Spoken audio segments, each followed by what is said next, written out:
ബ്രഹ്മാവിൻ്റെ സന്നിധിയിൽ നിന്നും മടങ്ങിയ ഇന്ദ്രാദികൾ ദേവസദസ്സിലിരുന്ന് കാര്യങ്ങൾ ചർച്ച ചെയ്തു തുടങ്ങി. ദേവകളെ, ബ്രഹ്മദേവൻ അറിയിച്ചത് നിങ്ങളേവരും കേട്ടുവല്ലോ. പക്ഷേ എങ്ങനെയാണ് ഭഗവാൻ പരമശിവന്റെ ബ്രഹ്മചര്യം അവസാനിക്കുക? ദേവേന്ദ്രൻ ഉത്കണ്ഠയോടെ ചോദിച്ചു. ദേവാധിപത, ബ്രഹ്മദേവന്റെ അരുളപ്പാട് ഇനി എന്നാണ് ഫലപ്രാപ്തിയിലാകുക എന്നറിയുവാൻ നമുക്ക് ആചാര്യനായ ബൃഹസ്പതിയുടെ ഉപദേശം തേടാം, വരുണൻ നിർദ്ദേശിച്ചു. ഇന്ദ്രൻ ദേവഗുരുവായ ബൃഹസ്പതിയുടെ സവിധത്തിലെത്തി അറിയിച്ചു.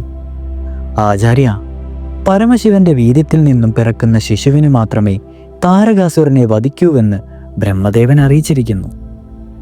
ഹിമവാന്റെയും മേനയുടെയും പുത്രിയാകുന്ന ഒരു കന്യക പിറക്കുന്നുവെങ്കിൽ അതിനു മാത്രമേ അത് സാധ്യമാകൂവെന്നും അദ്ദേഹം പറഞ്ഞിരുന്നു. ഗുരു, ഇനി എത്ര നാൾ കൂടി അതിന് കാത്തിരിക്കേണ്ടി വരും? ബൃഹസ്പതി ദേവേന്ദ്രനോട് പറഞ്ഞു. ദേവേന്ദ്ര, വർഷങ്ങളോളം അങ്ങ് കാത്തിരിക്കുക. ഹിമവാന്റെയും മേനയുടെയും പുത്രിയായി സതീദേവിയാകുന്ന മഹാദേവി തീർച്ചയായും പുനർജന്മം കൊള്ളുക തന്നെ ചെയ്യും. അത് ആസന്ന ഭാവിയിൽ തന്നെ സംഭവിക്കും. എന്നാൽ ആ കന്യകയിൽ ഭഗവാൻ അത്ര വേഗം പ്രസന്നനായി തീരുകയില്ല. ഇന്ദ്രന്റെ അപ്രസന്ന ഭാവം കണ്ട ബൃഹസ്പതി തുടർന്നു പറഞ്ഞു. ഇന്ദ്രദേവ, ഇക്കാര്യത്തിൽ താങ്കൾക്ക് ചെയ്യുവാൻ ഒരു കാര്യം മാത്രമേ അവശേഷിച്ചിട്ടുള്ളൂ.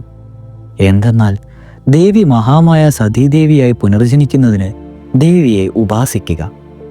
അനന്തരം ദേവേന്ദ്രൻ ദേവകളെ വിളിച്ചു വരുത്തി ബൃഹസ്പതിയുടെ പ്രവചനം അറിയിച്ചു.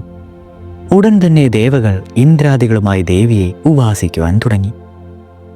അടുത്തത് ഹിമവാന്റെയും മേനയുടെയും ഉപാസനയുടെ കഥയാണ്. തുടരും.